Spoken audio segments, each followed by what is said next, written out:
Hello everybody, welcome back. Today I'm reviewing another game. I'm going to be reviewing Final Fantasy 16. Now, disclaimer, I did not record any gameplay footage for this.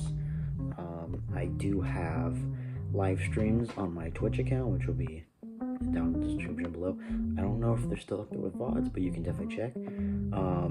This game was a roller coaster of so many different emotions and feelings. Just right off the bat, loved it.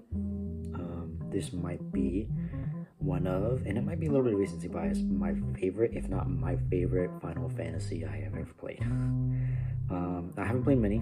I've played quite a bit, but mostly from this Final Fantasy 7 era. I've played 7 Original, 7 Remake, Crisis Core Reunion, Ever Crisis, although I haven't finished it because, life service, and I played Rebirth.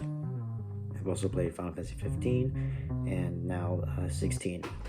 Now for some backstory, I originally was actually going to get a PS5 just to play this. I didn't in the end up getting a PS5 for just this. I was originally going to buy it at launch with the PlayStation 5 version of the game with the PlayStation 5, Final Fantasy 16 console itself, the designed one. Didn't end up happening, although I did get it a couple of years later after, and I did get a PS5 around about a full year before I actually ended up getting the game. But if you're in my streaming community, you know that pretty much once I got this, I only played this on stream for the entirety until I finished it. However, I didn't stream it completely. I did want to say in my streams and stuff, I was gonna play this on my own just to give myself the proper pacing, because I had an issue with Rebirth where I tried to bomb rush it towards the end because it was getting so much. There's so much to do in that game. It's just overwhelming. I tried to bomb rush it, and then by the end I didn't really enjoy it all that much because of just that, I had to just get through it because it was too much, and that was unfortunate. I still think the game is, almost a 10 out of 10. I would say like 9.5. There's definitely some blemishes, definitely things I want, but they're all pretty much minor. This, however, didn't have that issue.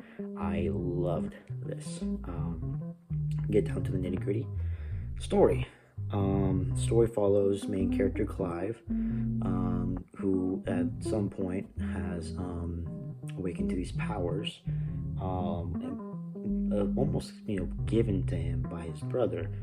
And it goes around this whole journey about him and his brother and his friends and his companions and his family, and it's a really touching story, especially if you have siblings as I do. I will say, I think a key moment that really cemented this game as like one of the best Final Fantasies I've played is the beginning area. Though you probably played it in the demo. If you play the demo, it's still available if you want to play the demo to get an idea.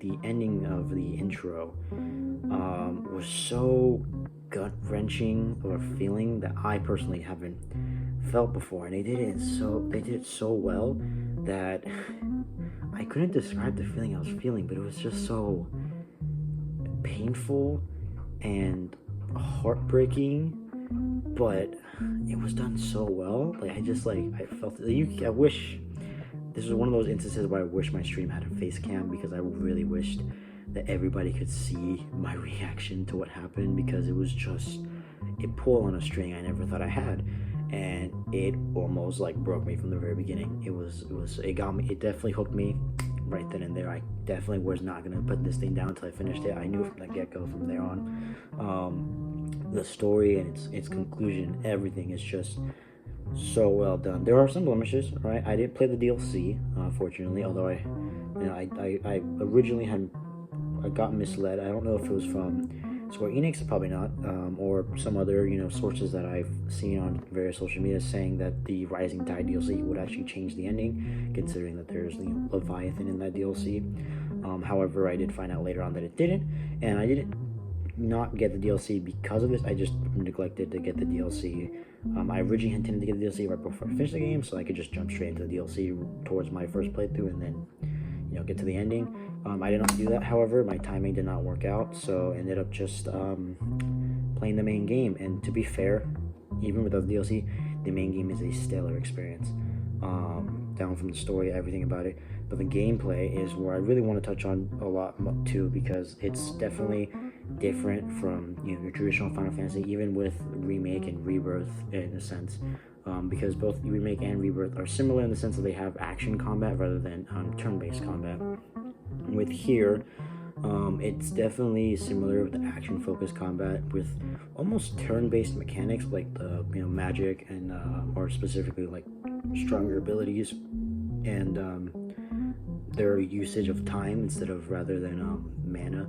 I think that's one thing I liked about this the most was I didn't have to worry about having to buy like ether or stuff because there's no magic limit here. It's all time based, which is nice. Your powers, your magic is always attached to Y. You can always cast normal basic magic. Shooting them is really fun. And then you have special moves that are relegated to the right bumper, I believe. I could be wrong about that. I think it's right bumper. That allow you to use special magic that are based off the specific summon that you run. Now in this game they're called icons, and they're essentially not summons in the way that summons were traditionally. They are almost like spirits that inhabit a person, and they have the ability to transform and use their power as a human as well, which is a really neat concept, and I really do enjoy the way they portrayed that, especially with the fact that there are no summons in this game. But the gameplay is really fun. It's very action focused. Oh, it can also be story focused, I believe. There's also a setting for that. But the action is a really fun loop, especially towards the end when you get so many different abilities, and the abilities to combo them are so unique. I had my one combo that I just, every time I pulled it off, I was just like, chef kiss. It was so good. So the gameplay is really fun. It is, yes, a departure from traditional Final Fantasy, and I genuinely don't think they're going to keep going that direction, not because it's not selling well, because I think they do want to keep the traditional turn-based action a part of the series as well.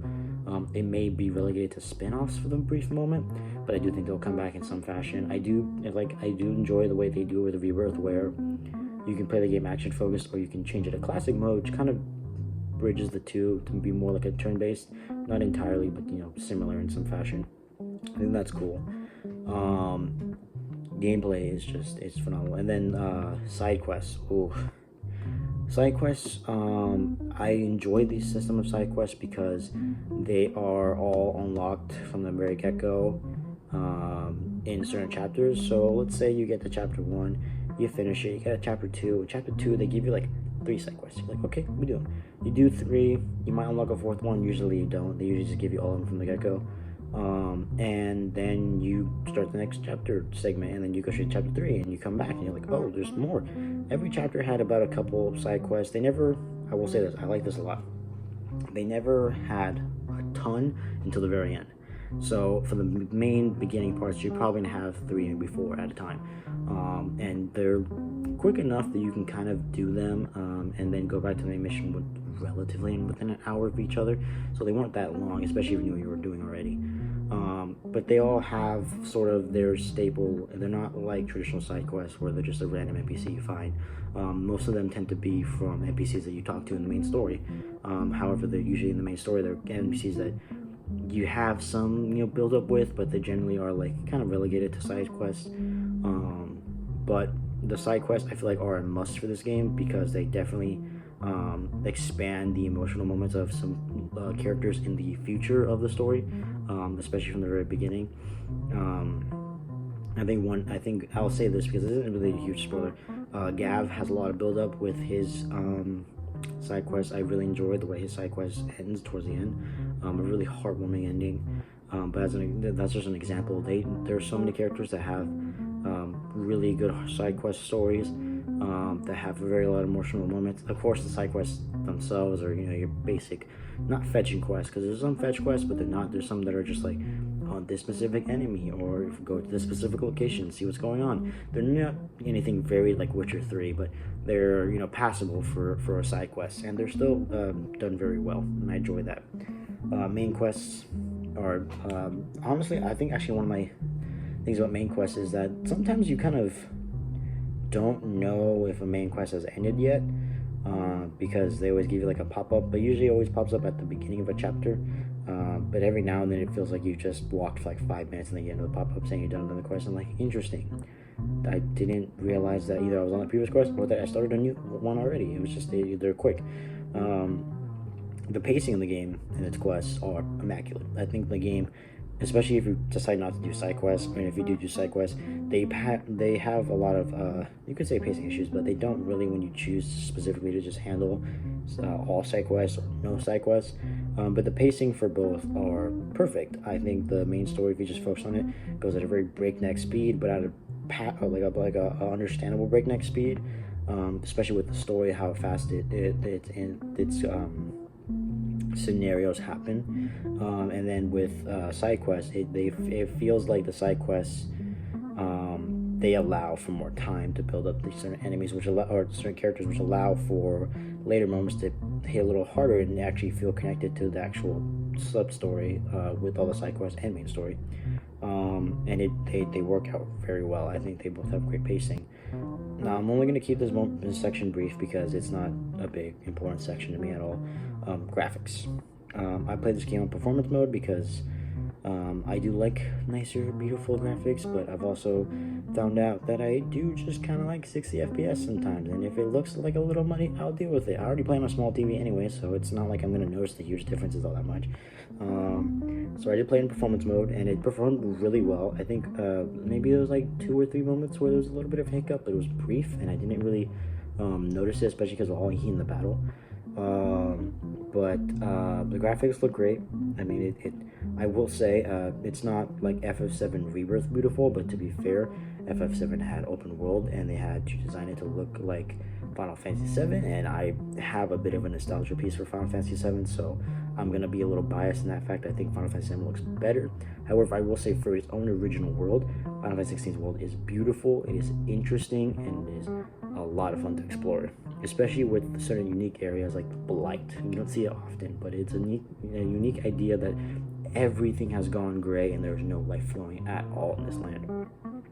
It's very interesting, especially because majority of your main hub area is in the Blight. You see it all the time, but it doesn't feel like it's always there. Especially the first hub area where it's inside a cave of Blight, but it doesn't look like it's been a Blight. It looks like just a normal cave. Very interesting. And the second hub area, I think is probably my favorite when it comes to any Final Fantasy hub area. I just love the place that it is. I'm not gonna say it because it's not spoilers, but it's interesting, and I would like, if you're gonna play it, to experience it yourself. Musically, I mean, it's kind of a no-brainer at this point. Every Final Fantasy has at least one extremely great song, and generally a list of good songs. But I always say Final Fantasy just has some of the best orchestrated music I've ever listened to. Final Fantasy 7 is great. Final Fantasy 16 just, oh man, the battle themes are so good in this game. I can't, like, Find the Flame is probably my favorite battle theme I've ever heard in any video game. It's just so well put together. It's always just obvious, given a Final Fantasy game, that the music is just gonna bring you in. It's gonna put you in, down in your chair. You're gonna sit down. You're gonna love it, and there's nothing you can say about it because it's true. It's just true. That's it. That's Final Fantasy's music. It's always just really good. You're gonna love it regardless. So don't worry about the music. You're gonna love it. You're gonna love it. Now, I think it needs to be said, because this is a Final Fantasy that's different from most Final Fantasies, especially with the recent games that are released. I gotta compare it in some fashion to the previous games. I'm probably gonna do remake, Crisis Core as well, 15. I think this is the most fluid combat we've had in any of the action-oriented Final Fantasy games, because it doesn't try to be entirely turn-based in some fashion. And I think that's why it excels so much as an action-focused Final Fantasy. The fact that there's no magic limit outside of time for recharging and stuff is perfect, because it's newcomer friendly, it's still very satisfying, and it still has the elements of a traditional JRPG Final Fantasy, in the sense that there's some sort of timed mechanic that prevents you from completely going bonkers with your powers. where, you know, Crisis Core has AP, MP, and even uses your HP sometimes. And, you know, you can use any move at any time, especially with the materia system, but it has a cost. There's technically a limit, where in 16 there's no limit to what you can do. The only limit is the amount of time you have to wait, which is not that big of a deal, especially with a lot of fights, because a lot of fights do take some time if you're not really good at comboing or breaking their stagger, which is a whole system that I don't know anything about really. So if you want to find that, there's tons of videos online telling you how the battle mechanics and systems work.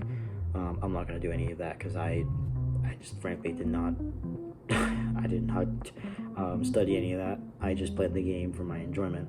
But I feel like the system of battle that it's most relative to would be Remake, because Remake did have a lot of moves that didn't require MP or I believe AP. Because I believe, no, sorry, it was not. It was it wasn't AP. It was, what was it called? I'm trying to remember. It was like the system. It was like the bar system where once you hit a certain point, you could use a certain move with that amount of bars. And this ATB. You didn't use ATB. ATB is similar in the sense that it's a time-based mechanic, unless it's, you know, I believe it's time-based half, and then half of it is attack based, so you have to attack somebody to gain bar back, and you can also wait for it, but it goes up very slowly, so it's not worth it. Where in Final Fantasy 16 it always goes up by time, and actions that you do can increase the time or decrease the time it takes. So with like parrying, if you manage to attack an enemy at the same time they attack you, you will parry them, which opens up a window where you can attack them basically for free. And depending if you use your magic or your normal attack, sword slash, it will fill the gauges of each of those specific powers that are assigned to those buttons quicker if you haven't used them. And depending if you're good at comboing, you can basically get almost your whole power back for free, which is cool. The idea that instead of, you know, getting like a cool counter move, you actually gain your ability to use some of your awesome powers sooner because you timed it right. Really gave an encouraging way to use parry. I didn't use parry very much in the beginning because I didn't really understand how it went. Towards the end of the game, I was parrying like this, that, and bam, and I got so much power back just from doing that. It was really fun. But parrying is not any way similar to any other action Final Fantasy. All action Final Fantasies before then were guard based, where if you guard at the right time, you would parry. I think that's really the only thing that is completely different from the other Final Fantasies is that parrying system. It's not in any way similar to the previous iterations of Final Fantasy. I think I do genuinely believe that this is the best iteration of the action focused Final Fantasies we've had so far. I'm curious how this may potentially affect the upcoming remake part 3. I don't think it will, honestly, because this didn't really affect Rebirth, but to be fair, Rebirth was already in production, I think, right when this was starting to come out, so they probably could have taken something, but they probably didn't, just for the sake that we have the two separate teams, and that, you know, they probably were just focusing on trying to get Rebirth right rather than get the gameplay all that crazy. The gameplay in Rebirth is much better than the remake, that's for sure. But I don't think they were trying to really try to incorporate anything. I do think that there are some elements of the gameplay from this that should be incorporated in Final Fantasy Remake Part 3, because they just felt so satisfying, like the parrying. Instead of just being like a counter, it should be like a parry. Like if you hit them at the same time, you get that ability to, like, say, fill up your ATB gauge almost 2 to 3 times faster than you would if you did. You get a smaller window to do it, but you can still do it that way. I feel like there's also should be just, I think there was a couple of them. I know there was magic moves in Rebirth that were ATB only. You didn't have to use MP, but they were weak magic, like weak magic.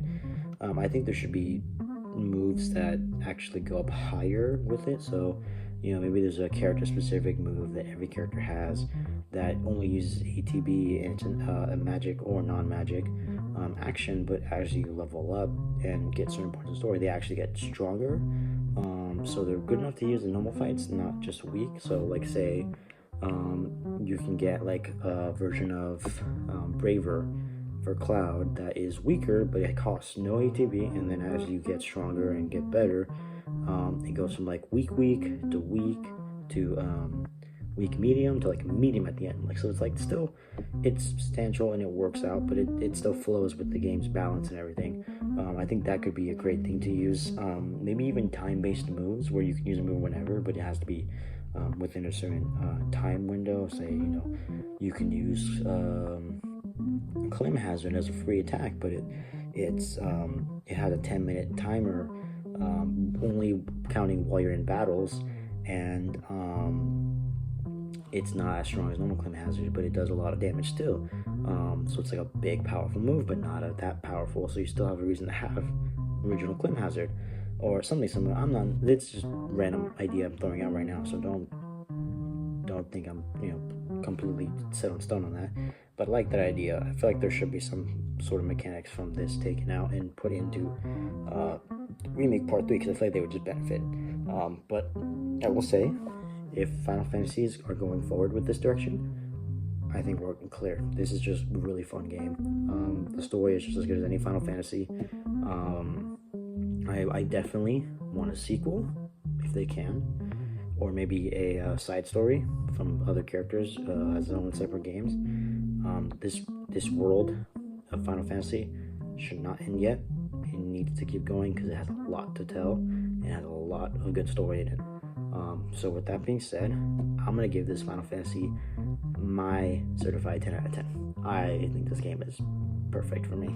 I loved it so much. So thank you guys so much for watching. I will see you guys in the next game review. If you want to join my Discord and talk to me and all my followers, there's a link down below. And if you want to watch my Twitch, I usually stream every other day. There will be a link down below there too. So thank you so much for watching, and peace out.